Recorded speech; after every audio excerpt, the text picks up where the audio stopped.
Everyone, मैं हूँ रिंकू चौधरी और रिंकू स्टडी पॉइंट में आपका हार्दिक स्वागत है।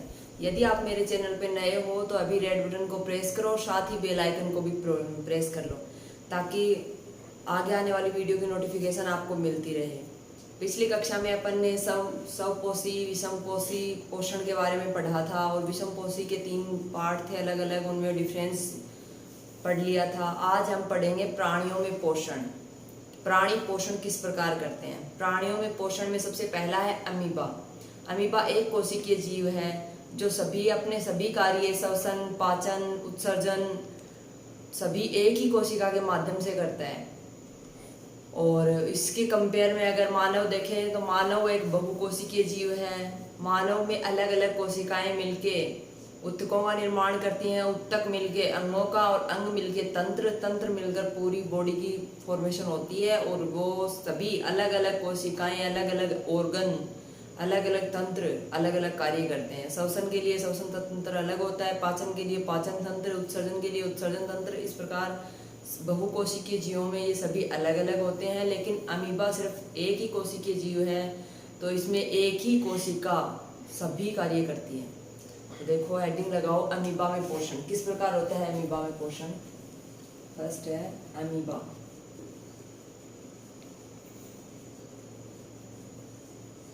अमीबा में पोषण।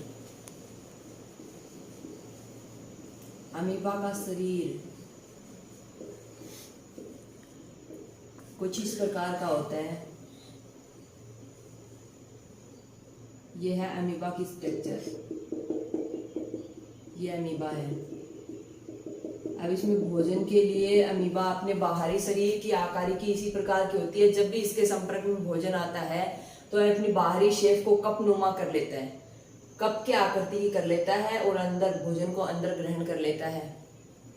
जैसे यहाँ कोई भोजन का पीस है, यहाँ पे ये कोई भोजन का पीस है तो अमीबा क्या करेगा,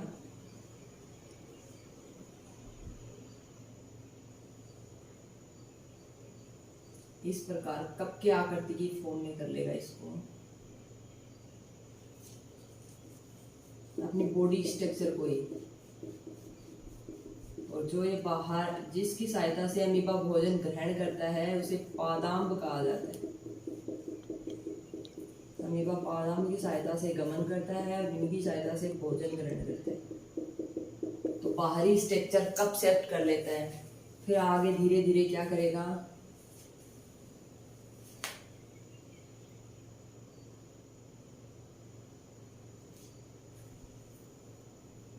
इस प्रकार। और एक स्थिति ऐसी आएगी कि अपने इस भोजन के अंश को, टुकड़े को अंदर ले लेगा और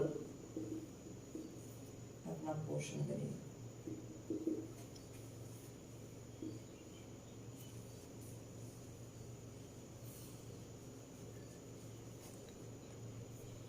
लास्ट में इस प्रकार से करता है।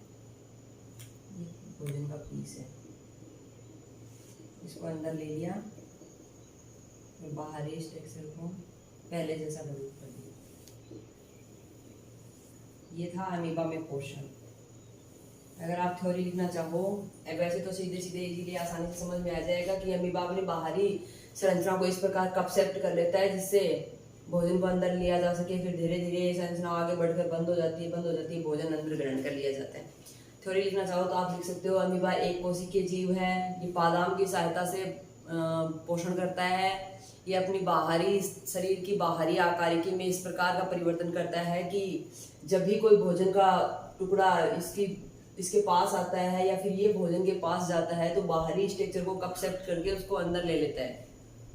ये था अमीबा में पोषण। स्क्रीनशॉट लेना चाहो तो ले सकते हो। अमीबा है, अमीबा एक कोशिकीय जीव।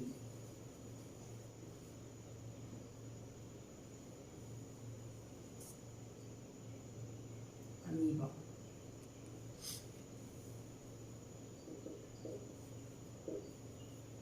यह डायग्राम अमीबा का। अब आगे अपन पढ़ेंगे मानव में पोषण। तो मानव है बहुकोशिकीय प्राणी। मानव में पोषण किस प्रकार होता है, ये वाला था। मानव एक बहुकोशिकीय प्राणी है। मानव में पोषण किस प्रकार होता है, अलग अलग कोशिकाएं मिलके पोषण का कार्य करती हैं। श्वसन भी अलग अलग होता है, उत्सर्जन सब कुछ अलग अलग है। अनेक कोशिकाएं मिलके अंगों का निर्माण करेंगी, अंग मिलके तंत्र का, कोशिकाएं मिलके उत्तक का, उत्तक मिलके अंग और अंग मिलके तंत्र, तंत्र मिलकर पूरी बॉडी का निर्माण होगा। तो मानव में पोषण पढ़ेंगे अपन। मानव, न्यूट्रिशन इन ह्यूमन, हेडिंग लगाओ मानव में पोषण। मानव में पोषण 5 चरणों में कंप्लीट होता है। किस प्रकार? सबसे पहला है अंतर्ग्रहण, भोजन को मुंह के द्वारा अंदर लिया जाता है सबसे पहले। उसके बाद उसका पाचन होता है, अब्जॉर्प्शन, डाइजेशन। उसके बाद होता है अवशोषण, अब्जॉर्प्शन। पचे हुए भोजन में से आवश्यक पोषक पदार्थों का, आवश्यक पोषक तत्वों को अवशोषित कर लिया जाता है और बाकी भोजन को आगे भेज दिया जाता है। उसके बाद होगा स्वांगीकरण। स्वांगीकरण में अवशोषण के पश्चात जो आवश्यक तत्व है कोशिका तक पहुंचना चाहते हैं उनका उपभोग कर लिया जाता है। और सबसे लास्ट में होगा बहिक्षेपण, इजेशन, अर्थात जो आवश्यक तत्वों के अवशोषण के पश्चात जो अवशिष्ट बचा रह जाता है वह उसको शरीर से बाहर निकालने की प्रक्रिया इजेशन या बहिक्षेपण कहलाती है। तो लिखो इसमें, मानव में पोषण में, मनुष्य में पोषण प्राणी संभोग विधि के द्वारा होता है, संभोग विधि द्वारा। सबसे पहली लाइन तो आप लिखो कि मानव बहुकोशिकीय प्राणी है। मानव बहुकोशिकीय प्राणी है।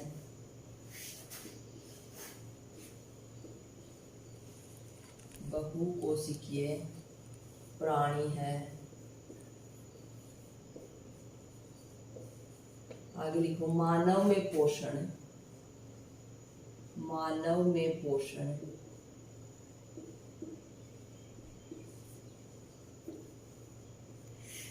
प्राणी संभोज विधि के द्वारा होता है।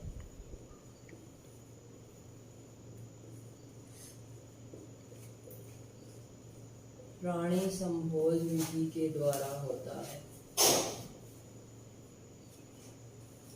मानव में पोषण प्राणी संभोज विधि के द्वारा होता है।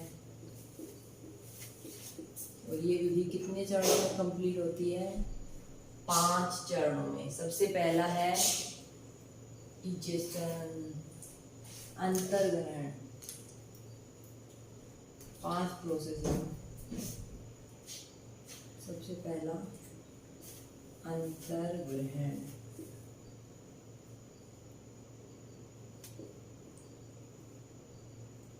अंतर्ग्रहण।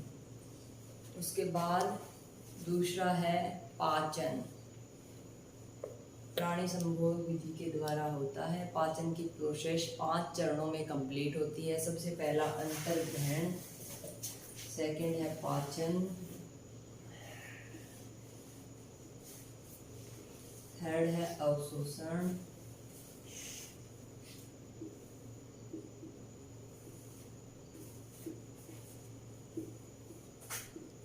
थर्ड है अवशोषण,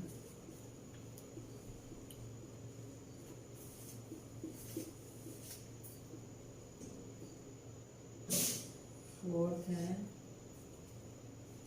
स्वांगीकरण, स्वांगीकरण, और फिफ्थ है बहिक्षेपण, बाहर निकालने की प्रोसेस, बहिक्षेपण।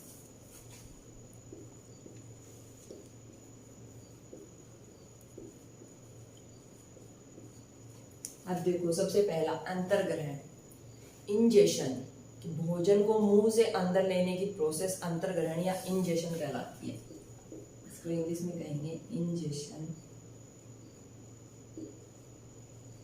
पाचन को कहेंगे डाइजेशन,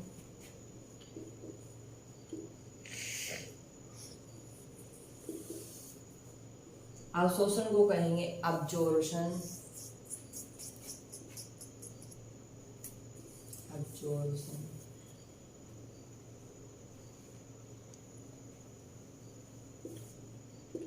स्वांगीकरण को कहेंगे एसिमिलेशन,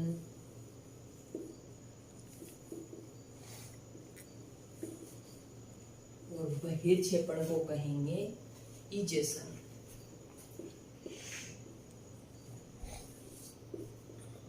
ये थी कुछ इनकी इंग्लिश टर्म। जो इंग्लिश मीडियम के बच्चे हैं वो ये नीचे वाली नोट डाउन कर लें। सबसे पहला है अंतर्ग्रहण। मानव में पोषण 5 प्रक्रियाओं के द्वारा कंप्लीट होता है। सबसे पहले भोजन का अंतर्ग्रहण, भोजन को अंदर ग्रहण किया जाता है।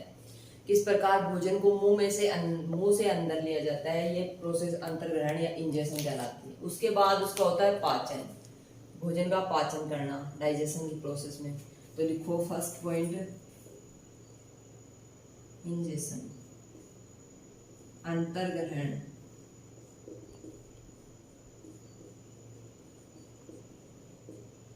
भोजन को मुंह से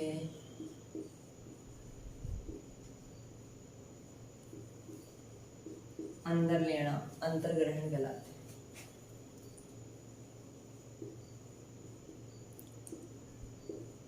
मुंह में लेना या मुंह से अंदर लेना, ये था अंतर्ग्रहण। अब सेकंड है डाइजेशन, पाचन। तो भोजन का पाचन करना,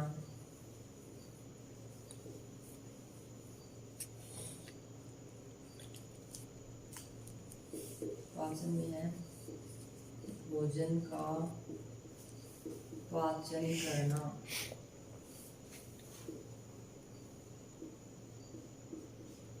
थर्ड है अवशोषण। जो पचित भोजन है, पचा हुआ भोजन है, उसमें से आवश्यक पोषक तत्वों का अब्जॉर्प्शन करना अवशोषण कहलाता है। थर्ड है अवशोषण, अब्जॉर्प्शन। अवशोषण किसे कहेंगे? जो पचे हुए भोजन का आवश्यक पोषक तत्वों में रूपांतरण और उनका अवशोषण। पचे हुए भोजन का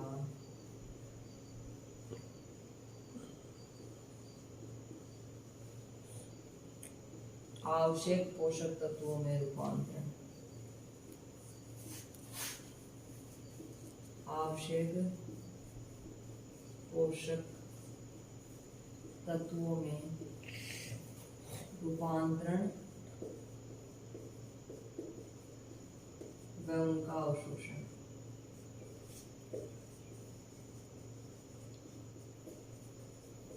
उनका अवशोषण करना।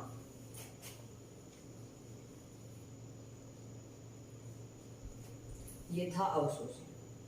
यहाँ तक समझ में आ गया? सभी ने उतार लिया? जो स्क्रीनशॉट लेना चाहता है वो ले सकता है। आगे है स्वांगीकरण, एसिमिलेशन। स्वांगीकरण क्या होता है? अवशोषण के पश्चात जो आवश्यक तत्व है कोशिका तक पहुंचते हैं, उनका कोशिकीय श्वसन के लिए उपभोग करना स्वांगीकरण कहलाता है, एसिमिलेशन। आगे देखो, स्वांगीकरण हेडिंग लगाओ।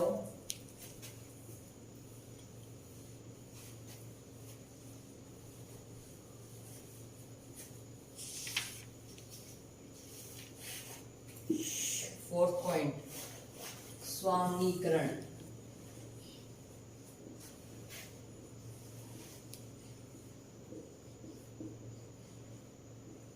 स्वांगीकरण में है कि अवशोषण के पश्चात जो आवश्यक तत्व का, अवशोषण के पश्चात ये जो अवशोषण हुआ है, जो बचे हुए भोजन में से आवश्यक पोषक तत्वों को रूपांतरित कर दिया गया और उनका अवशोषण हो गया। अब अवशोषण के पश्चात जो आवश्यक तत्व है कोशिका तक पहुंचेंगे और उनका कोशिकीय श्वसन के द्वारा उपभोग किया जाता है, उसे एसिमिलेशन, स्वांगीकरण कहा जाता है। अवशोषण के पश्चात या अवशोषण से प्राप्त आवश्यक तत्वों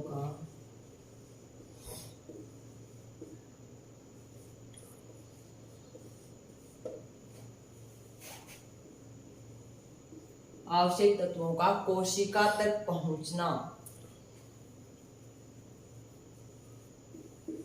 आवश्यक तत्वों का कोशिका तक पहुंचना या ऐसा कोशिका तक पहुंचेंगे और उनका कोशिकीय श्वसन के लिए उपभोग होना।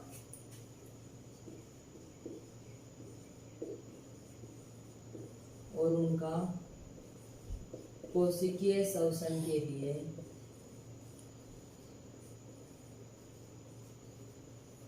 कोशिकीय श्वसन के लिए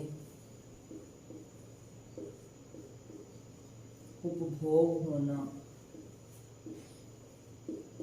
स्वांगीकरण कहलाता है। उपभोग होना स्वांगीकरण कहलाता है। अवशोषण के पश्चात सबसे पहले अंतर्ग्रहण, भोजन को मुंह से अंदर लिया, अंतर्ग्रहण हो गया। फिर पाचन, उसके बाद भोजन का मुंह से अंदर लेते ही कृषिका से भोजन नीचे जाता है, यकृत, अग्नाशय, छोटी आंत, बड़ी आंत, इन सब में आमाशय में होता हुआ, तो वहां पे भोजन का पाचन होता है। उसके बाद बचा हुआ जो भोजन है उसमें से आवश्यक तत्वों का रूपांतरण करके उनका अवशोषण कर लिया जाता है। अब अवशोषण से प्राप्त जो आवश्यक तत्व हैं वो कोशिका तक पहुंचते हैं और कोशिकीय श्वसन में काम आते हैं। कोशिकीय श्वसन में उनका उपभोग होता है, ये एसिमिलेशन, ये प्रोसेस स्वांगीकरण कहलाती है। और लास्ट है इजेशन, बहिर्क्षेपण। तो 5 नंबर लगाओ, बहिर्क्षेपण, इजेशन। बहिर्क्षेपण किसे कहेंगे? जो अवशिष्ट पदार्थ बच गए हैं पाचन के पश्चात, आवश्यक तत्वों के अवशोषण के पश्चात शेष बचे अवशिष्ट पदार्थ को शरीर से बाहर निकालना इजेशन या बहिर्क्षेपण कहलाता है। तो लिखो, आवश्यक तत्वों के अवशोषण के पश्चात या आवश्यक तत्वों का उपभोग के पश्चात, आवश्यक तत्वों के अवशोषण के पश्चात बचे हुए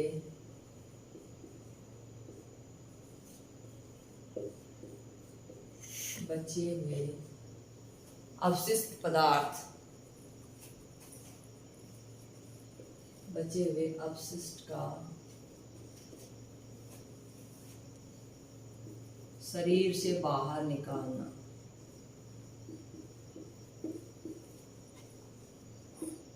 शरीर से बाहर निकालना बहिर्क्षेपण कहलाता है। ये थे 5 पॉइंट। मानव में पोषण का सबसे पहला अंतर्ग्रहण, इजेशन, पाचन डाइजेशन, अवशोषण अब्जॉर्प्शन, स्वांगीकरण एसिमिलेशन और बहिर्क्षेपण इजेशन। ये थी 5 प्रोसेस जो अलग अलग आपके सामने हैं। अंतर्ग्रहण में भोजन अंदर लिया जाता है, फिर भोजन का पाचन होता है, उसमें से आवश्यक तत्वों को अवशोषित कर लिया जाता है। स्वांगीकरण, जो अवशोषण के बाद जो आवश्यक तत्व कोशिका तक पहुंचते हैं उनका कोशिकीय श्वसन में यूज कर लिया जाता है। बहिर्क्षेपण, जो अवशोषण के पश्चात जो अपशिष्ट बच गया है उसको शरीर से बाहर निकालने की प्रोसेस बहिर्क्षेपण या इजेशन कहलाती है। आगे अपन पढ़ेंगे मानव पाचन तंत्र, जो ये सारी प्रोसेस कहाँ होती है उसका डायग्राम और उनके अलग अलग पार्ट्स, बॉडी पार्ट्स। चलो, मानव में पोषण, प्राणियों में पोषण में अगली हेडिंग थी मानव में पोषण, जो अपन पढ़ रहे हैं। अब देखो, एक डायग्राम के जरिए समझते हैं कि किस प्रकार से पोषण होता है।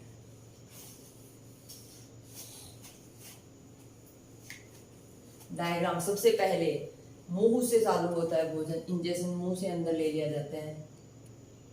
माना ये यहाँ पे मुंह है, यहाँ ये एक नली लाइक स्ट्रक्चर होती है इस प्रकार, वृशिका, फिर यहाँ अमाशय, ये अमाशय है। अमाशय के ऊपर यहाँ पे यकृत होता है,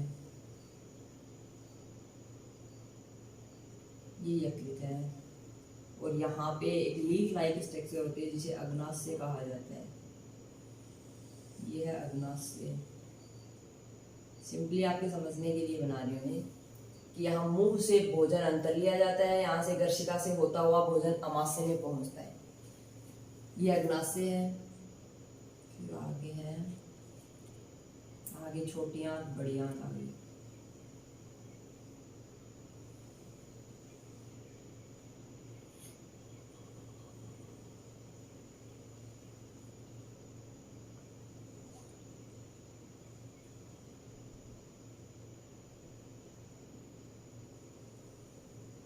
ये कुंडलित स्ट्रक्चर है, ये है छोटी आंत। छोटी आंत की लंबाई अधिक होती है, बड़ी आंत की कम होती है। इस प्रकार का है कुछ मानव में पोषण वाला, मतलब मानव पाचन तंत्र का डायग्राम। सबसे ये है मुख या मुख गुहा। मुख गुहा से भोजन अंदर लिया जाता है, फिर भोजन पहुंचता है वृशिका में। ये है अमाशय, ये स्ट्रक्चर है यकृत, लीवर। ये है अग्नाशय, अग्नाशय के बाद ये बड़ी आंत, फिर छोटी आंत, ये मलाशय और ये है गुदा द्वार।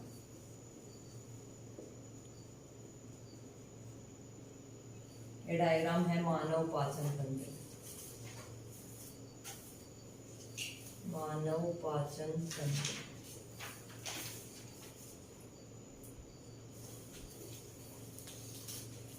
देखो, मुख गुहा माउथ, वृशिका ईसोफेगस,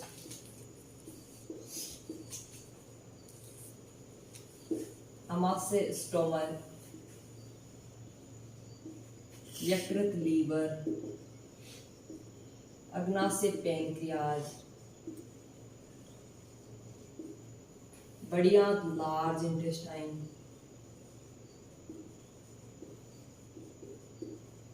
छोटी आंत स्मॉल इंटेस्टाइन,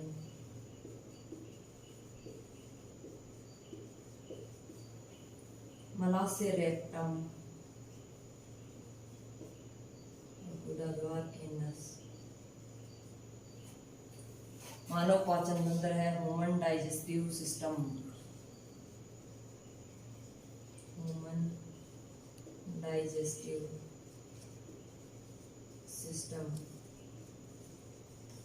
ये है मानव पाचन तंत्र। सबसे पहले भोजन मुख गुहा के द्वारा अंदर ग्रहण किया जाता है, फिर भोजन वृशिका में पहुंचता है, वृशिका से अमाशय में आता है। अमाशय में अधिकांश भोजन का पाचन हो जाता है, क्योंकि यहाँ पे HCl एसिड, म्यूकस, ये सभी उपस्थित होते हैं। फिर यहाँ से भोजन आगे जाता है अग्नाशय से होता हुआ छोटी आंत और बड़ी आंत में। छोटी आंत में अधिकांश भोजन अवशोषित कर लिया जाता है, बड़ी आंत में सिर्फ जल का अवशोषण होता है, और जो अपचित भोजन बच जाता है वो यहाँ रेक्टम मलाशय में इकट्ठा हो जाता है, और समय समय पर शरीर से बाहर बहिर्क्षेपण प्रोसेस के द्वारा शरीर से बाहर निकाल दिया जाता है। अवशिष्ट पदार्थ को शरीर से बाहर निकालने की प्रोसेस बहिर्क्षेपण या इजेशन कहलाती है। तो देखो, इसमें से कुछ इंपॉर्टेंट क्वेश्चन बने खूब सारे छोटे छोटे, जैसे मानव पाचन तंत्र किससे मिलके बना होता है? किससे मिलकर बना होगा? एक तो आहार नाल और विभिन्न प्रकार की ग्रंथियों से मिलके बना होता है। ये अमाशय, अग्नाशय, यकृत, छोटी आंत, बड़ी आंत, ये सभी ग्रंथियां हैं, और ये है आहार नाल, ये आहार नाल है। तो मानव पाचन तंत्र आहार नाल और वो अनेक ग्रंथियों से मिलके बना होता है। अगला क्वेश्चन है कि मानव आहार नाल क्या है? तो आहार नाल एक पाइप नुमा स्ट्रक्चर है जो मुंह से लेके गुदा द्वार तक फैली होती है। यह लगभग 9 मीटर की होती है। मुंह से लेके गुदा द्वार तक आहार नाल फैली होती है, एक पाइप नुमा स्ट्रक्चर होती है। आहार नाल की लंबाई है 9 मीटर, 9 मीटर की होती है आहार नाल। ये था आपका सेकंड क्वेश्चन। थर्ड क्वेश्चन है ग्रंथियां कौन कौन सी पाई जाती हैं? तो मुंह में लार ग्रंथि सबसे पहले, अमाशय की दीवारों में जठर ग्रंथि है, अग्नाशय ग्रंथि है, यकृत ग्रंथि है, छोटी आंत की ग्रंथि है, ये सभी। और मानव पाचन में किन किन चीजों का पाचन होता है? कार्बोहाइड्रेट, प्रोटीन, वसा, इन सभी का पाचन होता है। और इन जो ग्रंथियों में जो अमाइलेज एंजाइम पाया जाता है वो क्या करता है? वो कार्बोहाइड्रेट को सरल शर्करा में तोड़ता है। तो ये क्वेश्चन लिखना प्रारंभ करो आप। ये डायग्राम बना लिया, अच्छे से समझ में आ गया। इससे संबंधित जो क्वेश्चन है वो लिखो।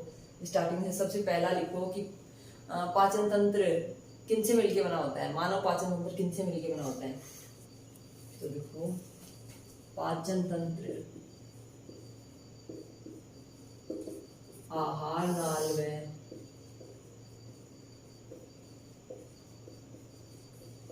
विभिन्न ग्रंथियों से मिलके बना होता है। विभिन्न ग्रंथियों से मिलके बना होता है।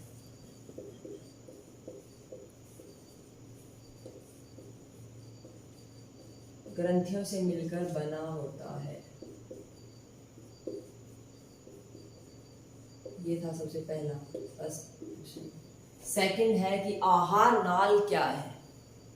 आहार नाल क्या है, आप क्वेश्चन लिखते जाना कि आहार नाल क्या है। आहार नाल क्या है, आंसर में लिखना कि आहार नाल एक पाइप नुमा संरचना है जो मुंह से लेकर गुदा द्वार तक फैली होती है और इसकी लंबाई लगभग 9 मीटर होती है। तो लिखो आहार नाल एक पाइप नुमा संरचना है, पाइप नुमा संरचना है जो मुंह से लेकर गुदा तक फैली होती है, गुदा तक फैली होती है। इसकी लंबाई लगभग 9 मीटर होती है, इसकी लंबाई लगभग 9 मीटर होती है, 9 मीटर। ये था आपका सेकंड क्वेश्चन। आगे देखो थर्ड क्वेश्चन क्या बन रहा है यहाँ से कि इसमें ग्रंथियां कौन कौन सी पाई जाती हैं। पहला तो मानव पाचन तंत्र किससे मिलकर बना होता है, आहार नाल और ग्रंथियों से मिलकर बना होता है। फिर आहार नाल क्या है, आहार नाल एक पाइपनुमा संरचना जो मुंह से गुदा द्वार तक फैली होती है। अब ग्रंथियां कौन कौन सी पाई जाती हैं इसमें, चलो नेक्स्ट स्लाइड में देखते हैं कि कौन कौन सी ग्रंथियां पाई जाती हैं मानव पाचन तंत्र में।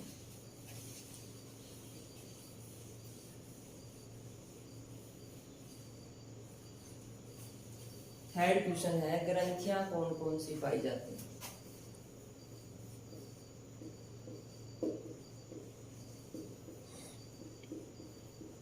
ये जो छोटे छोटे क्वेश्चन बन रहे हैं ना पाचन तंत्र में, इन्हीं में से एग्जाम में आने वाले बहुत इंपॉर्टेंट क्वेश्चन है ये।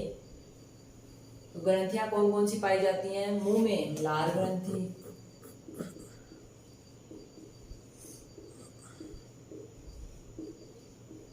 पाई जाती है। फर्स्ट है, आंसर लगा के लिखो, मुंह में तो लार ग्रंथि, अमाशय की दीवारों में जठर ग्रंथि, मुंह में लार ग्रंथि या लाला ग्रंथि, अमाशय की दीवारों में जठर ग्रंथि, अमाशय की दीवारों में जठर ग्रंथि। और कौन कौन सी ग्रंथियां पाई जाती हैं, यकृत, अग्नाशय, छोटी आंत की ग्रंथि, बड़ी आंत, यकृत, अग्नाशय, ये सभी ग्रंथियां हैं। छोटी आंत की ग्रंथि, बड़ी आंत की ग्रंथि,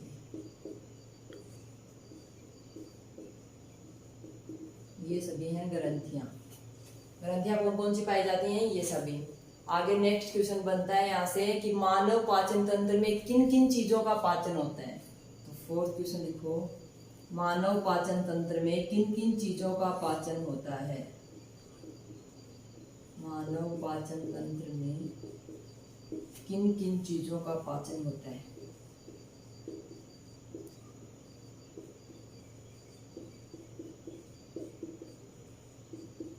किन किन चीजों का पाचन होगा, कार्बोहाइड्रेट, प्रोटीन, वसा इत्यादि का। तो इसमें आंसर में लिखो कार्बोहाइड्रेट CBH, प्रोटीन तथा वसा का पाचन होता है, इन सभी का पाचन होगा। आगे है कि जो ग्रंथियां हैं उनमें एमाइलेज एंजाइम पाया जाता है जो क्या करता है, या फिर आप ऐसे क्वेश्चन बना सकते हो कि ग्रंथियों में कौन सा एंजाइम पाया जाता है जो कार्बोहाइड्रेट को सरल शर्करा में तोड़ता है। तो ग्रंथियों में कौन सा एंजाइम पाया जाता है,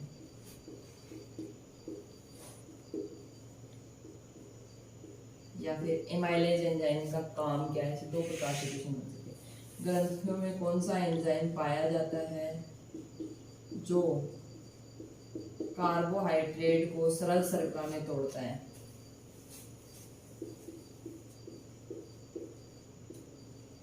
सरल शर्करा में तोड़ता है कौन सा एंजाइम है? एमाइलेज।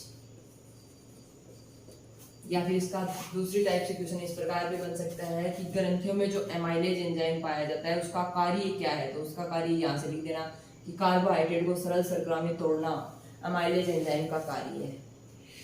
आगे देखो, आगे वाला क्वेश्चन। इस प्रकार से छोटे छोटे बहुत सारे क्वेश्चन बन रहे हैं इसी में से। एंजाइम क्या है? एंजाइम क्या है? ये एंजाइम कौन सी ग्रंथियों में पाया जाता है? एमाइलेज एंजाइम लाल ग्रंथियों में पाया जाता है। तो यहाँ पे आप लिख सकते हो लाल ग्रंथियों में। या फिर ये भी क्वेश्चन आ सकता है कि लाल ग्रंथियों में कौन सा एंजाइम पाया जाता है? Amylase enzyme. एमाइलेज एंजाइम कहाँ पाया जाता है? लाल ग्रंथियों में। ये लाल है, ये ग्रंथियां। अगला क्वेश्चन है कि एंजाइम क्या है? एंजाइम किसे कहते हैं? क्या है एंजाइम? तो एंजाइम वह पदार्थ है जो ग्रंथियों द्वारा निकलते हैं। एमाइलेज एंजाइम वह पदार्थ है जो ग्रंथियों के द्वारा निकलता है तथा शरीर में विभिन्न कार्यों को संपादित करता है, लेकिन इसका स्वरूप नहीं बदलता। यह जैसा है वैसा का वैसा ही रहता है। तो एंजाइम क्या है इसमें लिखो। एंजाइम वह पदार्थ है जो ग्रंथियों के द्वारा निकलता है। एंजाइम वह पदार्थ है जो ग्रंथियों के द्वारा निकलता है। ग्रंथियों के द्वारा निकलता है और क्या करता है? ग्रंथियों के द्वारा निकल के शरीर में विभिन्न कार्यों को संपादित करता है तथा शरीर में विभिन्न कार्यों को संपादित करता है।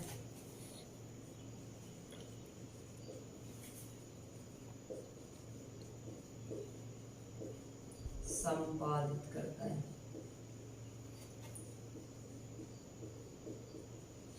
संपादित करने के बाद और क्या क्या करता है? संपादित कर देगा लेकिन खुद का स्वरूप नहीं बदलता, खुद में कोई चेंजमेंट नहीं आता, लेकिन इसका स्वरूप नहीं बदलता। इसका स्वरूप नहीं बदलता, ये जैसा है वैसा ही रहता है। जैसा है वैसा का वैसा ही रहेगा। जैसे पाचन के लिए एंजाइम है, श्वसन के लिए एंजाइम है, ये सभी अलग अलग इसके उदाहरण है। एग्जाम्पल है पाचन के लिए एंजाइम, दूसरा है श्वसन के लिए एंजाइम। तो ये क्या है? इनका स्वरूप नहीं बदलता, ये खुद शरीर के विभिन्न कार्यों को संपादित कर देते हैं, खुद जैसे हैं वैसे के वैसे बने रहते हैं। ये थे कुछ इंपॉर्टेंट क्वेश्चन। आगे हैं कि अमाशय में क्या क्या स्रावित होता है और उसके कार्य क्या क्या हैं, कौन कौन से एसिड स्रावित होते हैं, कौन कौन से एंजाइम स्रावित होते हैं, वो क्या क्या कार्य करते हैं, ये सभी। नेक्स्ट क्वेश्चन लिखो कि अमाशय में क्या क्या स्रावित होता है और इसके कार्य क्या हैं। ये हटा दूं।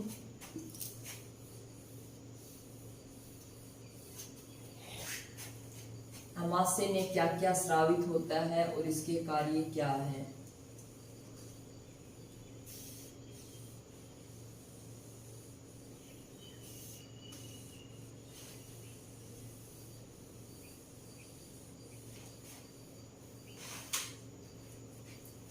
सेवन क्वेश्चन था, अमाशय में क्या क्या स्रावित होता है और इसके कार्य क्या हैं।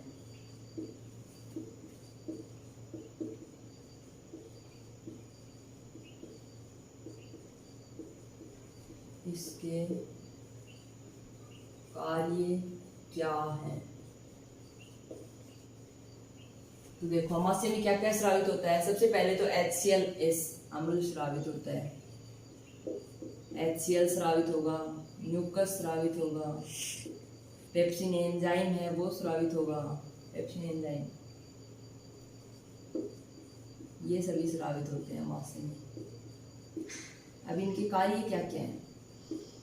ये 3 चीजें अमाशय में स्रावित होती हैं। इनके कार्य क्या है कि HCl जो एसिड है वो तो अमाशय के माध्यम को अम्लीय बनाता है ताकि वहां पेप्सिन कार्य कर सके। HCl एसिड अमाशय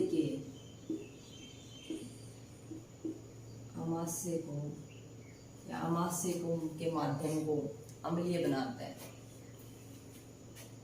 अमाशय के माध्यम को अम्लीय बनाता है ताकि पेप्सिन कार्य कर सके, ताकि वहां पर पेप्सिन कार्य कर सके, पेप्सिन कार्य कर सके।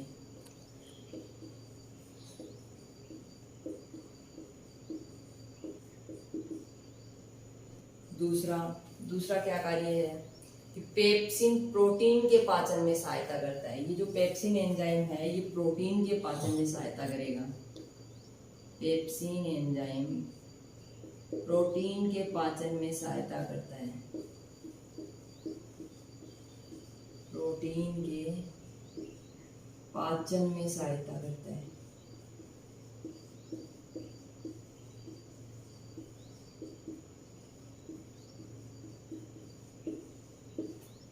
पेप्सिन एंजाइम क्या करेगा? प्रोटीन के पाचन में सहायता करेगा।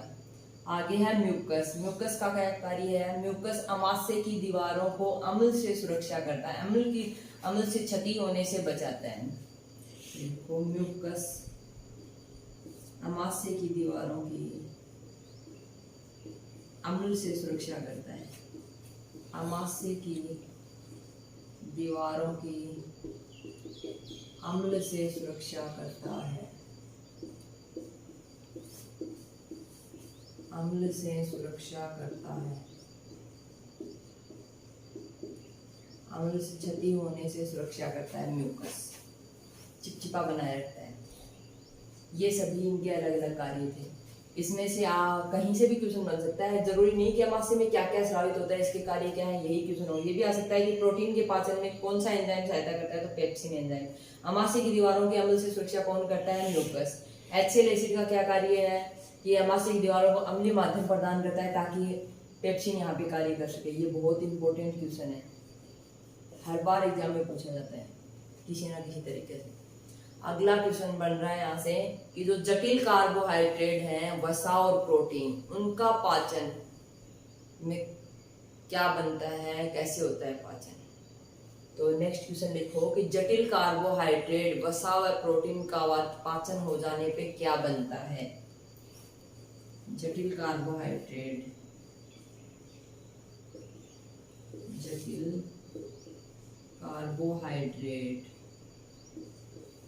वसा व प्रोटीन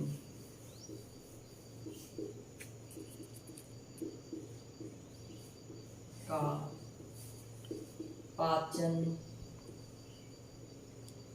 होने पर क्या बनता है?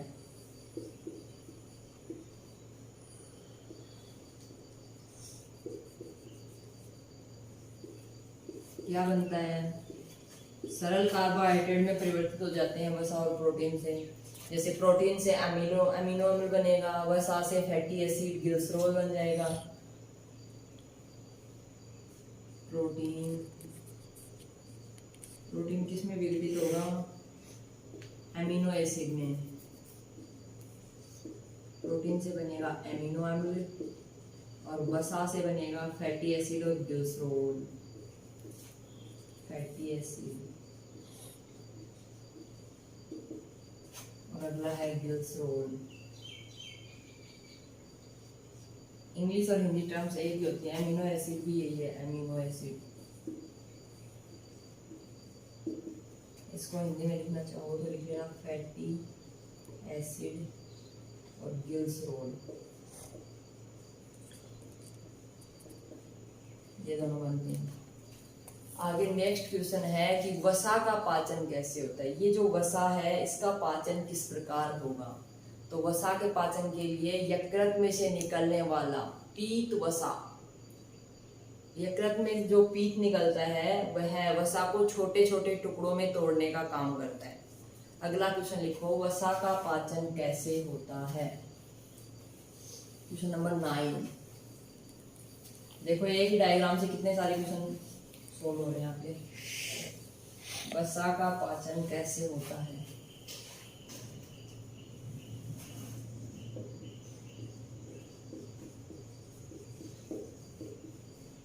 वसा का पाचन कैसे होता है। इसका आंसर है कि यकृत से निकलने वाला पीत वसा को छोटे छोटे टुकड़ों में तोड़ने का काम करता है। देखो यकृत से निकलने वाला पीत वसा को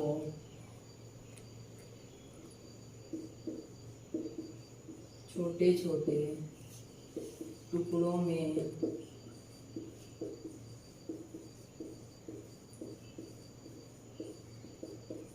में तोड़ने का काम करता है। तोड़ने का काम करता है। आगे नेक्स्ट क्वेश्चन है। नेक्स्ट क्वेश्चन क्या बन रहा है यहाँ से कि अवशोषण मुख्य रूप से कहाँ होता है। मुख्य रूप से अवशोषण कहाँ होगा।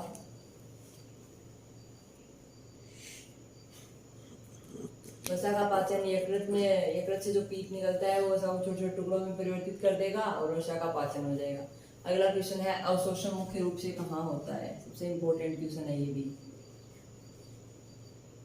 अवशोषण मुख्य रूप से कहाँ होता है।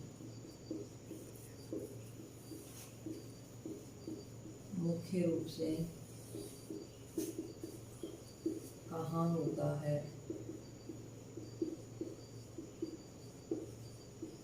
तो कहाँ होगा अवशोषण। तो इसके आंसर में लिखो अवशोषण छोटी आंत या क्षुद्रांत्र में होता है। छोटी आंत या क्षुद्रांत्र में। वैसे अवशोषण तो आमाशय में भी होता है लेकिन मुख्य रूप से पूछा है तो अधिकांश अवशोषण छोटी आंत या क्षुद्रांत्र में होगा। क्यों।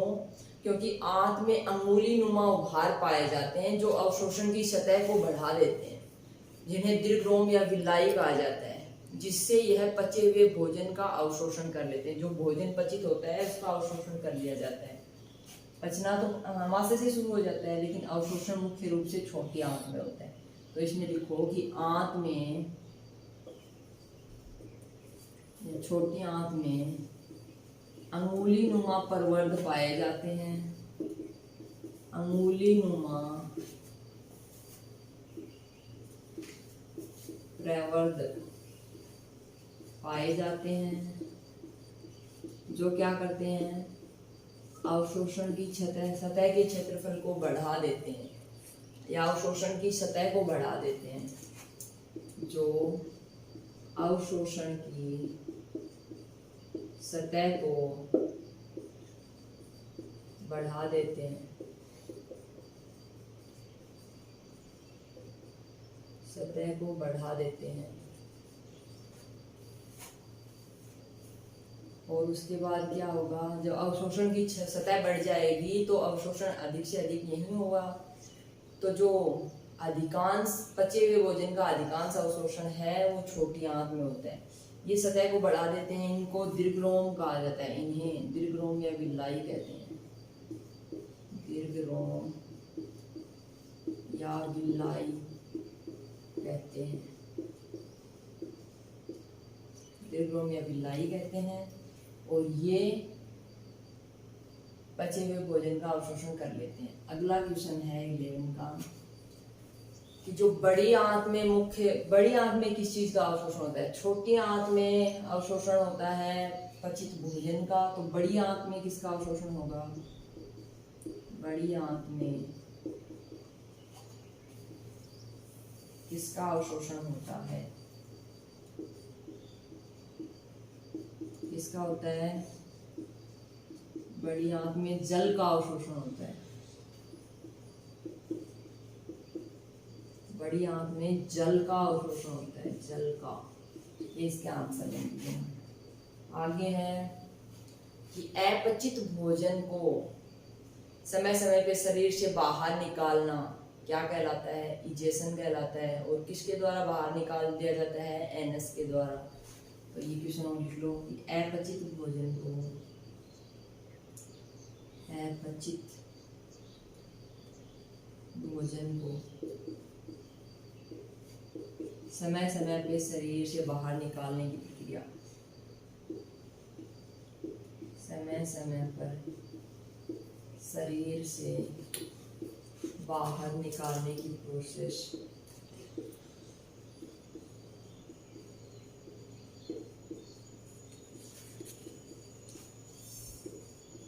क्या कहलाती है?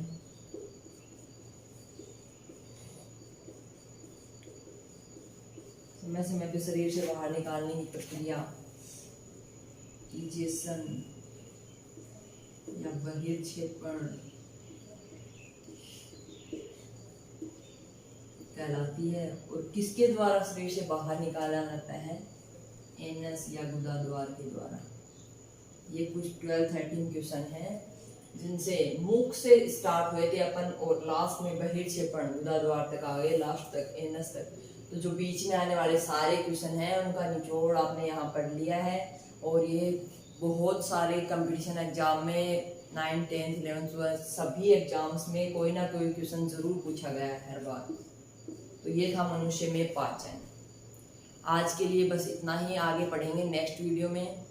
यदि आप मेरे चैनल पे नए हो तो चैनल को सब्सक्राइब करो, साथ ही लाइक और शेयर करना ना भूलें, कमेंट भी कर दिया करो। वीडियो देखने के लिए धन्यवाद। मिलते हैं नेक्स्ट वीडियो में।